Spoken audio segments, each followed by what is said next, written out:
우리 하나님께 영광의 박수를 올려드리겠습니다.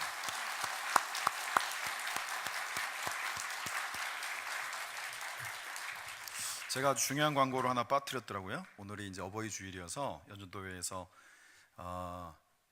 70세 이상 되신, 저희가 원래 65세였는데 요즘에 시대를 반영하고 있는 것 같습니다. 70세 이상 되신 어르신들께 아버지 보니까 꽃을 달고 계시는데, 이따가 이제 여러분 예배 마치고 돌아가실 때 자그마한 선물을 드릴 겁니다. 뭐 그걸로 사실은 마음이 편히 될 수 있는 건 아닌데 꼭 받아가실 수 있기를 바랍니다. 우리 옆에 있는 분들과 다시 한번 인사하겠습니다. 하나님께서 우리를 이 자리에 부르셨습니다.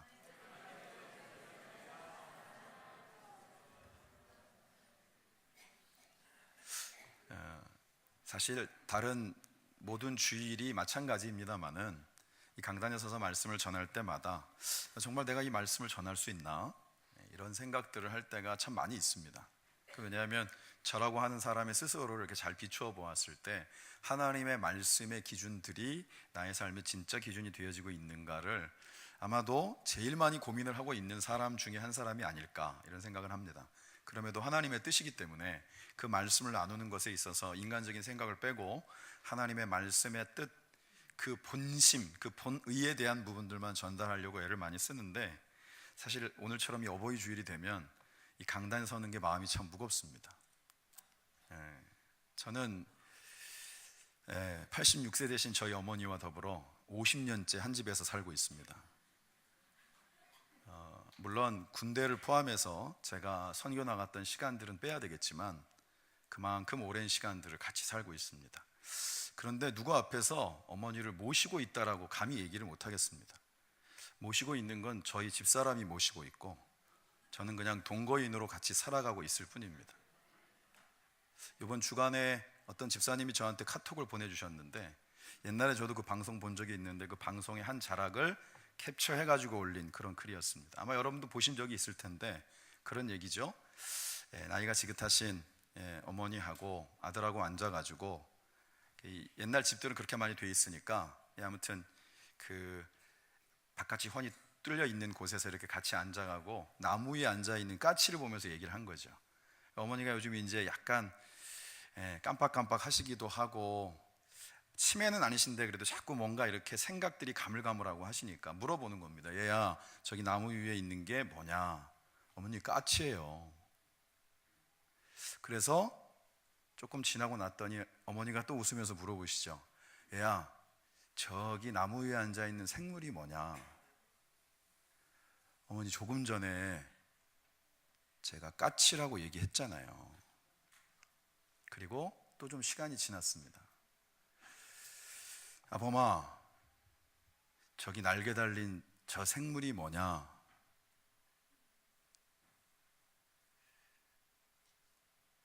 내가 까치라고 얘기했잖아요.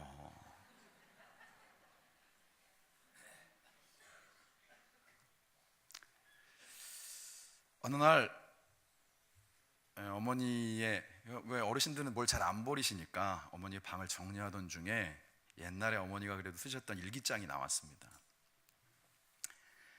아마도 지금 그 아들이 아주 어렸을 때, 초등학교도 들어가기 전에 한 그 정도 연령대에 그런 때의 기록들이 그 일기에 고스란히 남아있는 거예요. 어머니가 그렇게 썼습니다. 오늘은 우리 아들이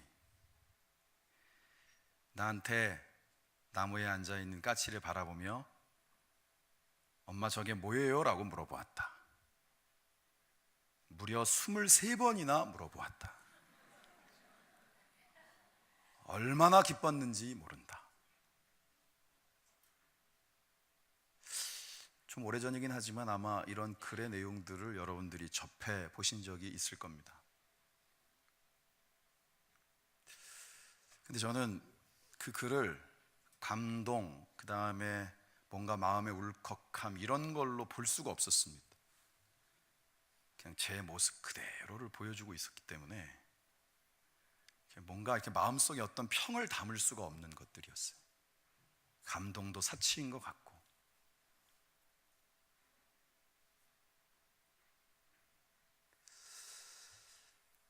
모르겠습니다. 오늘 같이 이 자리에 예배하는 우리 길교회 믿음의 식구들은 어떠하신지. 제가 갓 이제 결혼해서 새로운 살림을 시작하는 이들을 결혼하기 전에 양육을 하거나 그럴 때 꼭 당부하는 말이 있습니다. 결혼을 하고 나면 갑자기 결혼 전에는 각자의 부모님한테 특별히 잘한 기억이 없으면서 효자 효녀가 아니었으면서 결혼을 하고 난 다음에 내 부모님한테 신랑이 못한 거, 내 부모님한테 내 와이프가 못한 걸 가지고 제발 싸움박질 좀 하지 말아라. 남들이 보면 그대들이 평상시에 엄마 아빠한테 엄청 잘한 줄 안다. 그것도 제가 삶을 살면서 체득한 지혜입니다. 그렇죠? 부모를 공경하라고 하는 건 아마 기독교가 아니어도 아마 모든 종교에서 다 얘기를 하고 있을 겁니다. 특히 저희 같은 이 유교 문화권에 있는 경우는 더더욱 그렇겠죠.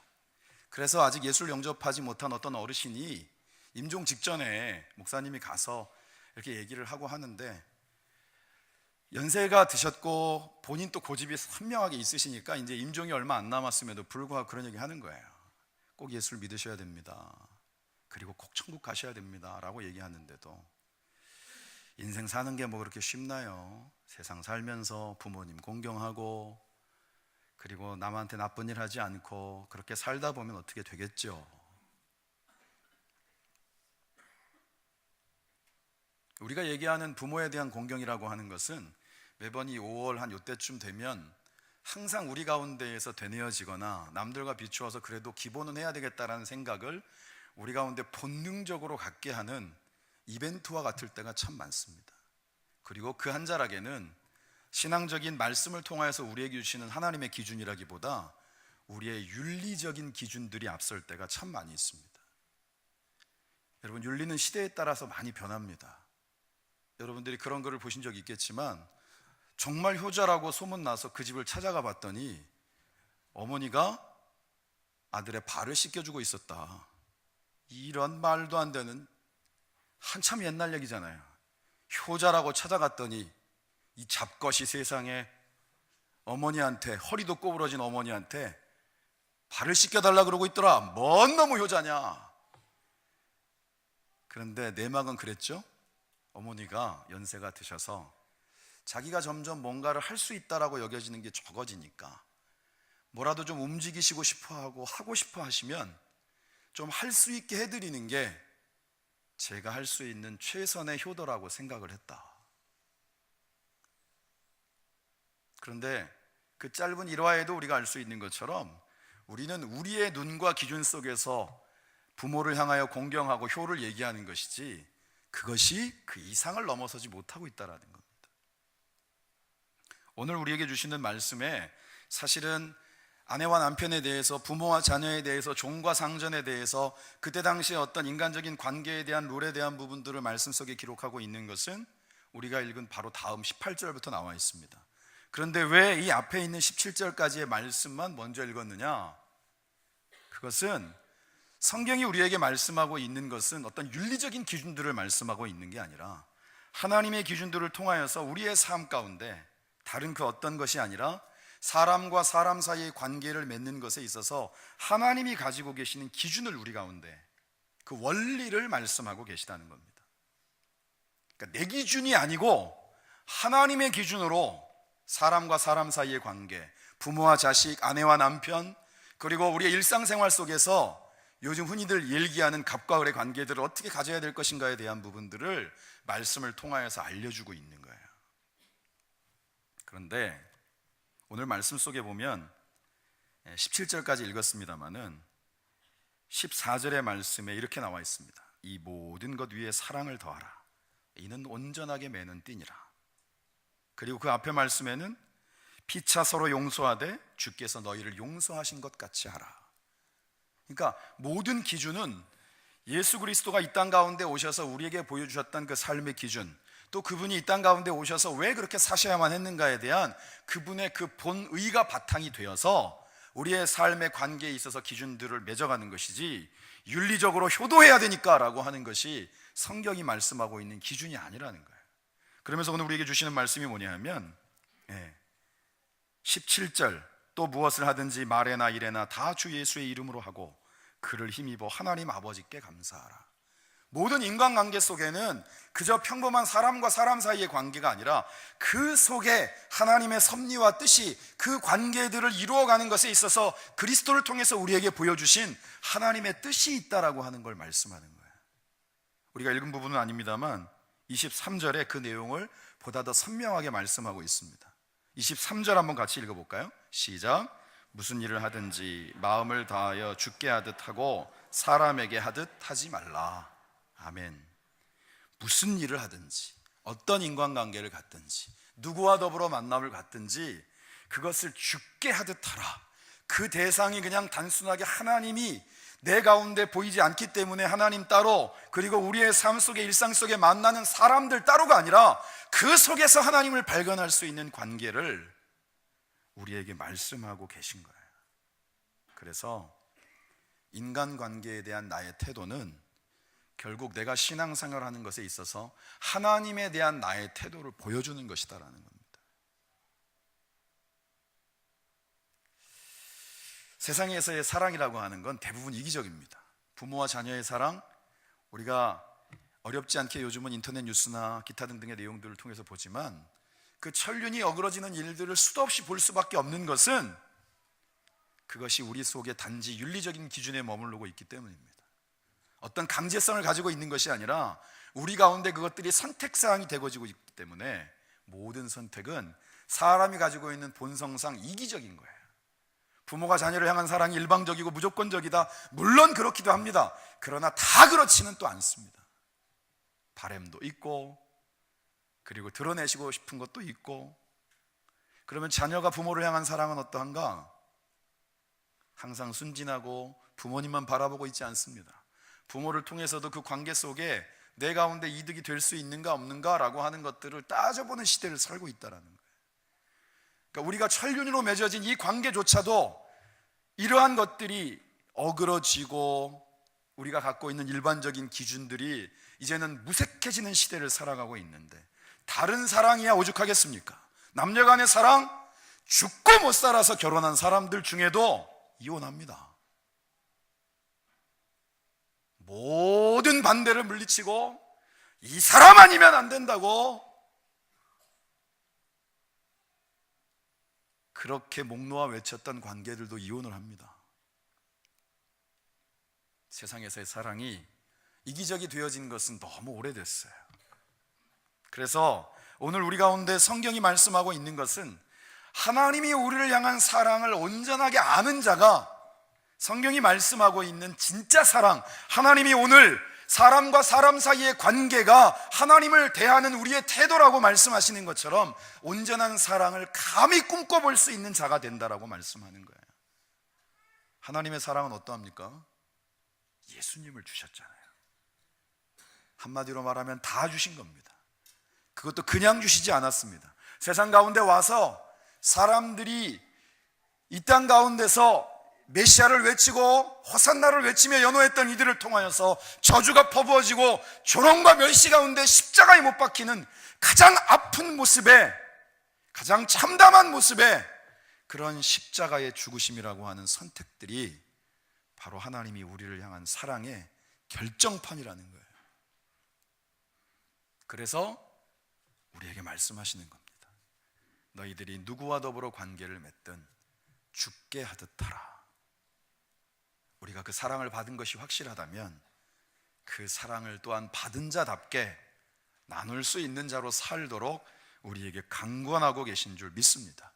그래서 부모를 공경한다는 것은 우리가 하나님을 사랑하는 것에 있어서 가장 확실한 표현 중에 하나인 거예요. 우리의 삶의 순간과 걸음걸음들을 통해서 우리의 인간적인 것이 기준이 아닌 하나님의 기준으로 부모를 공경하는 것은 우리의 선택사항이 아니라는 것입니다.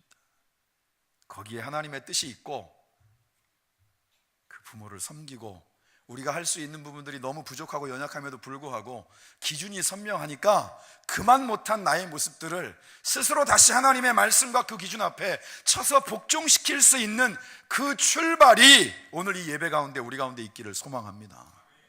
그게 우리가 이 어버이 주일을 온전히 예배하는 것입니다. 오늘 말씀 속에 3장 24절을 한번 같이 읽어보겠습니다.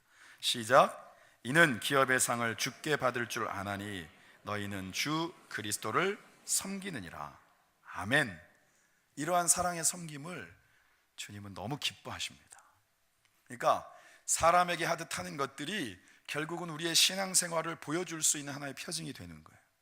우리가 잘 알고 있는 말씀에 마태복음 20장 28절의 말씀이 인자에 온 것도 섬김을 받으려 함이 아니라 도리어 섬기려 하고 많은 사람의 대속물로 예수님은 그 목숨을 기꺼이 내어주셨단 말이에요. 예수님의 오신 목적, 그 목적 자체가 섬김에 있다라는 거예요.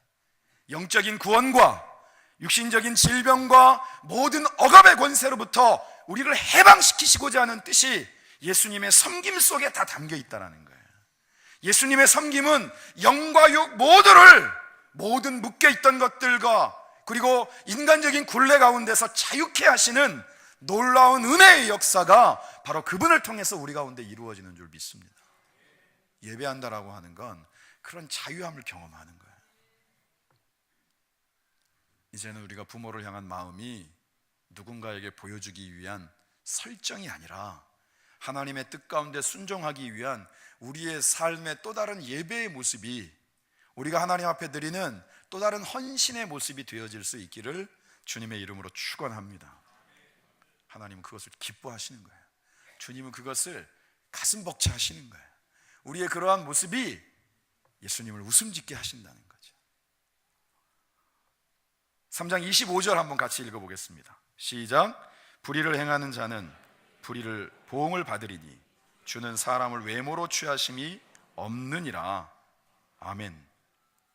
이 말은 앞에 있는 말씀과 이 문맥 속에서 놓고 보았을 때 섬김 없이 남의 위에만 서려고 하는 자들은 절대로 그냥 두지 않으신다는 거예요. 그게 보응이란 뜻입니다. 예수님의 섬김이 인류를 구원했습니다. 미랄과 같은 썩어짐이 생명으로 하여금 돋아나게 하고 곡식을 자라나게 하고 열매를 맺게 하고 그 열매를 나누어 먹을 수 있는 풍성함이 되게 하는 것처럼 섬김이 없이 남의 위에만 서려고 하는 사람들이 많아지면 그 어떤 공동체도 건강해질 수 없습니다. 우리가 주님의 몸된 교회를 함께 세워가는 것에 있어서 여기에 앞에 서 있는 이 부족한 최 목사뿐만이 아니라 여기에 함께 예배하는 모든 분들의 섬김, 보이지 않는 곳에서의 작은 역할들이 이 길 교회를 이 마지막 세대 가운데 하나님의 뜻 가운데 흔들림 없이 아름답게 세워가는 미랄의 썩어짐이 될 줄 믿습니다. 그래서 가끔씩 이렇게 이 위에 올라오셔서 대표기도 하시는 우리 장로님들이 얘기할 때 보이지 않는 곳 가운데에서 지금도 묵묵히 섬기는 이들 하나님의 복을 비는 그 기도가 그래서 귀한 거예요. 어떤 개그맨이 그런 얘기를 했습니다. 더울 때 더운 데서 일하고 추울 때 추운 데서 일하는 것은 그 앞에 있어서의 삶을 반영하는 것이다. 굉장히 화가 많이 나요. 왜 그런 줄 아십니까? 지금 주님의 몸된 교회에서도 안 보이는 곳에서 더울 때 더운 데서 일하고 추울 때 추운 데서 일하는 분들 많습니다. 섬김은 결국은 누군가가 알아주었으면 더할 나위 없겠지만 그 섬김의 중심에는 예수님이 우리를 향하여 기꺼이 섬겨주셨듯, 십자가를 지시기까지 기꺼이 우리를 섬겨주셨듯, 그것이 감사하고 감격해서 그 작은 자랑이나마 함께 할 수 있는 그런 마음의 감사의 표현이 온전한 섬김이 되어야 될 줄 믿습니다. 그러면 불평불만이 나올까요? 오늘 말씀 속에 우리가 읽은 부분의 바로 다음 장 1절이 결정판입니다. 4장 1절 같이 한번 읽어보겠습니다. 시작. 상전들아 의와 공평을 종들에게 베풀지니 너희에게도 하늘에 상전이 계심을 알지어다. 아멘. 여러분, 종과 상전이란 개념이 요즘 있습니까 없습니까? 단어적인 개념으로는 없지만 어떻게 보면 또 있습니다. 어찌 보면 여기에 있는 용어적인 부분들은 시대가 지났기 때문에 아유, 성경이 역시 옛날 얘기구나 이렇게 생각하시는 분들도 있을지 모릅니다. 아니요, 절대 그렇지 않습니다. 여기에 나와 있는 성경의 말씀은 이 시대를 정확하게 반영하고 있습니다. 분명히 시대적으로는 종과 상전의 개념이 없어졌는데 지금 2018년을 살아가고 있는 대한민국에는 여전히 갑과 을이 존재하고 갑질이라는 단어들이 유행어가 되어버렸습니다. 그런데 이 부분들에 대해서 성경은 정확하게 한마디로 정의해 줍니다. 왜 이런 일들이 생기는가? 1절의 말씀에 4장 1절, 너희에게도 하늘에 상전이 계심을 알지어다. 다시 말하면 자신들의 위에도 상전이 있음을, 말씀의 표현에 따르면 내 위에는 예수 그리스도가 계심을, 나를 위해 기꺼이 죽으신 예수 그리스도의 섬김이 있음을 모르고 사는 사람들이 감히 갑질을 한다라는 거예요. 여기에서 더 문제는 예수를 믿는다고 하면서 성경에 나와 있는 것이 삶의 기준이 된다고 하면서도 주저함없이 이런 자리에 서려고 하는 것입니다. 우리의 신앙은 언제나 변함없이 하나님 앞에 사는 것입니다. 우리는 나름대로 이 주일을 준비하면서 복색을 갖추고 나와서 예배하지만 우리가 모여서 드리는 예배이건 흩어져서 드리는 예배이건 우리의 삶은 하나님 앞에서 사는 것입니다. 우리의 입술을 통하여서, 여기에 부족한 목사가 오늘 이 어버이 주일을 맞이하면서 이 설교를 내가 할 수 있을까를 가지고 수도 없이 고민하면서 이 자리에 섰던 것처럼 우리의 입으로 내는 우리의 말이 나의 삶을 통하여서 하나님 앞에 사는 하나님의 자녀로서 그리스도인들로 살아가고 있는 나라고 하는 존재, 성경이 우리에게 말씀하고 있는 하나님의 자녀로서의 우리의 존재감을 조금도 부끄러움 없이 드러낼 수 있는 말과 행동인지를 우리가 함께 비추어 볼 수 있기를 주님의 이름으로 축원합니다. 그러면 남이 어떻게 보는지는 중요하지 않아요, 여러분. 그리고 내가 남보다 조금 더 하고 있는 거 가지고 엄청나게 어깨에 힘들어 가지도 않아요. 우리는 늘 부족하고 또 부족하고 또 부족한데, 그렇게 부족한 나를, 그렇게 연약한 나를, 그렇게 쉽게 흔들리는 나를 주님은 언제나 변함없이 한결같은 사랑으로 우리의 품에 안아주시는 줄 믿습니다. 우리가 예배의 제일 처음에 보혈을 지나라고 하는 찬송을 했어요. 아버지 품으로. 예수 그리스도의 보혈의 피가 우리가 하나님을 아버지라 부르며 예배할 수 있는 이런 말도 안 되는 감격스러운 일들을 허락하신 거예요. 다른 걸로 감히 누가 이 자리에 설 수 있습니까? 오늘 이 예배의 자리에 첫 발걸음을 하신 분들 정말 잘 오신 겁니다. 왜냐? 하나님께서 부르신 거예요. 여러분들을 향하여서 단 한 번도 그 눈동자를 옮기신 적이 없었던 하나님의 한결같은 사랑과 은혜 가운데 여러분들을 또한 아끼고 사랑하는 누군가가 지속적으로 기도하고 지속적으로 무릎 꿇고 지속적으로 눈물 흘렸던 시간들이 있었기 때문에 이 자리에 나와서 함께 예배하는 줄 믿습니다. 그래서 귀한 거예요. 오늘 우리의 삶의 자리, 우리가 읽었던 말씀 가운데 14절의 표현처럼 이미 우리가 받은 바 사랑을 너무나도 분명하게 기억하면서 이 모든 것 위에 저와 여러분도 감히 할 수 없지만 주님의 사랑에 한 자락을 더할 수 있는 은혜가 있기를 주님의 이름으로 축원합니다. 여러분들의 섬김이 여러분들의 있는 삶의 공간들을 조금씩 바꿔갈 수 있는 거예요. 이 땅의 진짜 변화는 저와 여러분들처럼 이 안에 예수 그리스도를 소유하고 있는 자들이 그 섬김의 자리에 서는 것을 기꺼워할 때, 우리의 삶에 오늘을 허락하신 이유가 바로 거기에 있다라고 하는 것을 분명히 기억할 때 여러분들의 섬김이 가정을 바꾸어낼 것이고, 여러분들의 섬김이 여러분들의 직장을 바꾸어낼 것이고, 여러분들의 섬김이 주님의 몸된 길교회를 바꾸어낼 것이고, 여러분들의 섬김이 이 나라와 이 민족을 통해 하나님이 이루실 역사 가운데 대한민국이 아무리 외압과 전쟁의 위협 속에서도 흔들리지 않고 또 한 걸음을 나가서 주님이 오시는 그 순간까지 땅끝까지 복음을 전하는 선교 한국으로서의 역할을 감당할 수 있도록 넉넉히 세우실 줄 믿습니다.